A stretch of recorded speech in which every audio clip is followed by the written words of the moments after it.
منہ سے اس چیز کا اقرار کرتے ہیں لیکن دل سے اس چیز کی اس کی بات نہیں مانتے، اور آنکھوں سے دیکھتے بھی ہیں لیکن پھر بھی ایمان نہیں لاتے، اور یہ ہرگز نہیں لوٹیں گے۔ پچھلی آیت میں اللہ نے فرمایا تھا نا کہ اللہ نے ان کے دلوں پر مہر لگا دی ہے۔ آپ ان کے سامنے جو مرضی کر لیں، جتنا مرضی جو ہے معجزات ان کو دکھا دیں یا جتنی مرضی اچھائیاں کر لیں، یہ ہرگز مسلمان نہیں ہونے والے۔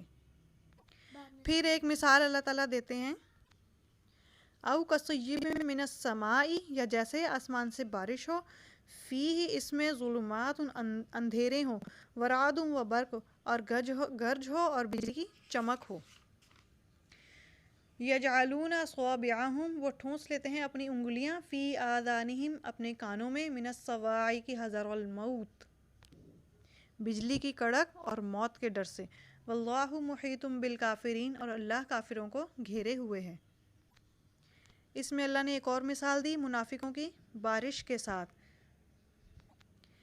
کہ جب بارش ہوتی ہے تو ہر طرف ہریالی ہو جاتی ہے، فائدہ ہوتا ہے آبادی کو بھی، جنگل کو بھی، لیکن اس کے ساتھ ہی بارش میں بجلی کی کڑک اور چمک بھی ہوتی ہے جو لوگوں کو خوفزدہ کرتی ہے اور ڈراتی بھی ہے۔ بالکل اسی طرح اسلام کی مثال بارش سے دی کہ جب لوگ اسلام میں داخل ہوتے ہیں ان کے لیے دنیا اور آخرت میں دونوں جہانوں میں فلاح ہوتی ہے، لیکن اس فلاح اور انعام و اکرام کے ساتھ دشواریاں بھی ہوتی ہیں، آزمائشیں بھی ہوتی ہیں۔ اب منافقین جنہوں نے اسلام قبول تو کر لیا لیکن اس کے امتحانوں اور دشواریوں کو برداشت نہیں کر سکتے، کہ وہ اسلام میں داخل تو ہو جاتے ہیں لیکن جب ان پر آزمائشیں ہوتی ہیں تو وہ دوبارہ کفر کی طرف ہو جاتے ہیں۔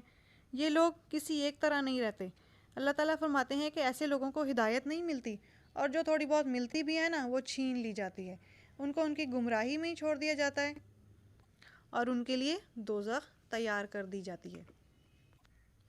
یکاد البرق یخطف ابصارہم، قریب ہے کہ بجلی اچک لے ان کی نگاہیں،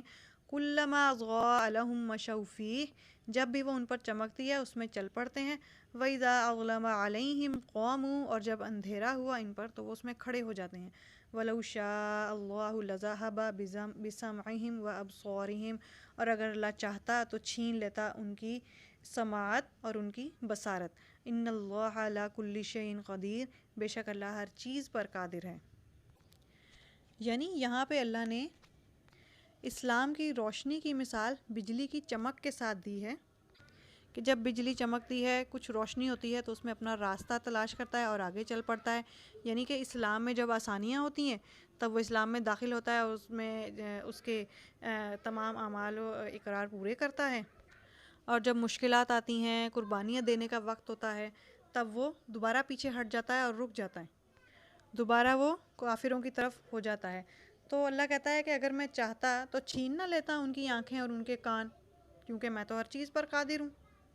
لیکن یہ ان کو اللہ نے چھوٹ دی ہے اور ان کو انہی کی سرکشی میں بڑھایا، جیسے اللہ نے پچھلی آیت میں بیان کیا تھا کہ میں ان کو انہی کی سرکشی میں بڑھا دیتا ہوں، کہ وہ جو کر رہے ہیں نا اب وہ کریں اور اپنے لیے آخرت کما لیں عذاب سے بھری ہوئی۔ اللہ اکبر۔ اللہ تعالیٰ ہمیں اسلام کے راستے پر چلنے کی توفیق عطا فرمائے۔ آگے اللہ فرماتا ہے، یا ایھا الناس اعبدوا ربکم الذی خلقکم، اے لوگو تم اپنے رب کی عبادت کرو جس نے تمہیں پیدا کیا، والذین من قبلکم، اور ان لوگوں کو جو تم سے پہلے تھے، لعلکم تتقون، تاکہ تم پرہیزگار ہو جاؤ۔ اس آیت میں اللہ نے انسان کے آنے کا مقصد بتایا ہے کہ اللہ نے انسان کو دنیا میں اپنی عبادت کے لیے بھیجا ہے تاکہ تم ان لوگوں کی طرح ہو جاؤ تو جو تم سے پہلے تھے، یعنی پرہیزگار جو تم سے پہلے لوگ تھے نا، تم ان کی طرح ہو جاؤ۔ اللہ کہتا ہے کہ تم دنیا کے کام بھی کرو لیکن جب میری عبادت کا وقت ہو نا تو پہلے پھر میری عبادت کرو۔ یعنی کہ شروع کی صورتوں میں اللہ تعالیٰ نے یہ کتاب بتایا کہ یہ کتاب متقیوں کے لیے نازل کی گئی ہے، پھر متقیوں کے اس اوصاف کا ذکر فرمایا، اس کے بعد اس سے منکر ہونے والوں کا ذکر فرمایا اور ان کے فرقوں کا ذکر فرمایا، اور پھر فرمایا کہ میں تو ہر چیز پر قادر ہوں، چاہتا تھا ان سے ان کی ہر صلاحیت چھین لیتا لیکن میں نے ایسا نہیں کیا اور ان کو انہی کی گناہوں میں بڑھایا۔ اب یہاں پر اللہ کہتا ہے کہ تم لوگ ان کی طرح نہ ہو جانا بلکہ اپنے رب کی عبادت کرو جس نے تمہیں پیدا کیا اور تمہارے پچھلوں کو بھی، تاکہ تم پرہیزگار ہو جاؤ۔ اور پھر آگے اللہ تعالیٰ فرماتے ہیں الذی جعل لکم الارض، جس نے پیدا کیا تمہارے لیے زمین کو فراشا فرش، والسماء بناء اور آسمان کو چھت، وانزل من السماء ماء اور اس نے اتارا آسمان سے پانی، فاخرج به من الثمرات پھر نکالا اس کے ذریعے سے پھل، رزقا لکم جو رزق ہے تمہارے لیے، فلا تجعلوا للہ سو نہ ٹھہراؤ اللہ کے ساتھ اندادن کسی کو بھی شریک، وانتم تعلمون اور تم جانتے ہو۔ یعنی اللہ کہتا ہے کہ میں ہی ہوں جس نے زمین کو فرش بنایا ہے، آسمان کو چھت بنایا ہے، اور اس آسمان سے پھر پانی اتارا ہے، اور پھر اس کے ذریعے پھل نکالے ہیں جو تمہارے لیے رزق ہیں۔ کون کرتا ہے ایسے؟ کوئی بھی نہیں کر سکتا۔ پھر بھی تم لوگ میرے ساتھ جو ہے شریک ٹھہراتے ہو دوسروں کو، بتوں کو۔ کیا تم نہیں جانتے کہ وہ تو ایک پتا تک نہیں ہلا سکتے یا خود تک نہیں ہل سکتے، تو وہ اتنا بڑا نظام کیسے چلائیں گے؟ وَإِن كُنتُمْ فِي رَيْبٍ مِّمَّا نَزَّلْنَا اور اگر تم شک میں ہو جو ہم نے اتارا ہے عَلَىٰ عَبْدِنَا اپنے بندوں پر، فَأْتُوا بِسُورَةٍ مِّن مِّثْلِهِ تو لے آؤ ایسی ایک صورت، وَادْعُوا اور بلا لو، شُهَدَاءَکُمْ اپنے مددگاروں کو، مِن دُونِ اللّٰہ اللہ کے سوا، ان کنتم صادقین اگر تم سچے ہو۔ یہاں پہ اللہ فرماتا ہے کہ ہم نے جو کلام پاک اتارا ہے اس پر اگر تمہیں شک ہے تو تم بھی ایسی کوئی صورت لے آؤ اور بلا لو اپنے مددگاروں کو اللہ کے سوا، یعنی کہ تم کافی سارے دوست ساتھی بھی مل کر کوئی ایک ایسی صورت، کوئی ایک آیت ہی لے آؤ تو میں تمہیں مان جاؤں۔ اللہ نے اس چیز کا ذکر قرآن میں 5 جگہ فرمایا ہے، کہیں پہ صورت کہا ہے، کہیں پر لفظ کہا ہے، کہیں پر آیت فرمایا ہے۔ یعنی کہ صورت تو کیا، تم تو قرآن پاک جیسا ایک لفظ بھی نہیں بنا سکتے۔ اللہ تعالیٰ نے ان کو یہ کھلا چیلنج دیا ہے۔ ایک لفظ یعنی حروف مقطعات جو اللہ تعالیٰ نے اتارے ہیں نا، وہ ایک لفظ ہے،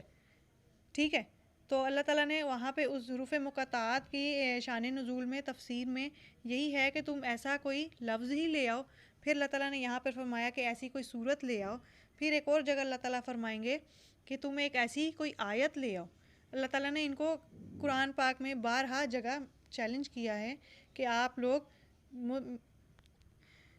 لوگ میرے نازل کی ہوئی قرآن پاک جیسی کوئی ایک لفظ، صورت یا آیت ہی لے آؤ تو میں تم لوگوں کو مان جاؤں۔ پھر اللہ آگے فرماتے ہیں فَإِن لَّمْ تَفْعَلُوا پھر اگر تم نہ کر سکو، وَلَن تَفْعَلُوا تو ہرگز نہ کر سکو گے، فَاتَّقُوا النَّارَ الَّتِي تو ڈرو اس آگ سے، وَقُودُهَا النَّاسُ جس کا ایندھن ہے لوگ، وَالْحِجَارَةُ اور پتھر، اُعِدَّتْ لِلْکَافِرِینَ جو تیار کی گئی ہے کافروں کے لیے۔ پھر یہاں اللہ ان کو فرماتے ہیں کہ تم یہ ہرگز نہیں کر سکو گے، تو پھر تیار ہو جاؤ اس کے لیے جس کا ایندھن ہے لوگ اور پتھر، لوگ یعنی کافر اور منافقین، اور پتھر یعنی وہی بت جس کو وہ پوجتے تھے، کہ اس آگ سے ڈرو جس کا ایندھن لوگ اور پتھر ہیں۔ میرے پیارے سامعین، یہاں پہ ہم نے آیت نمبر 14 سے آیت نمبر 24 تک کی تفسیر سورہ بقرہ کی سماعت فرمائی۔ انشاءاللہ اگلی نشست میں ہم سورہ بقرہ کی اگلی آیتوں کا ترجمہ و تفسیر سنیں گے۔ وآخر دعوانا ان الحمد للہ رب العالمین۔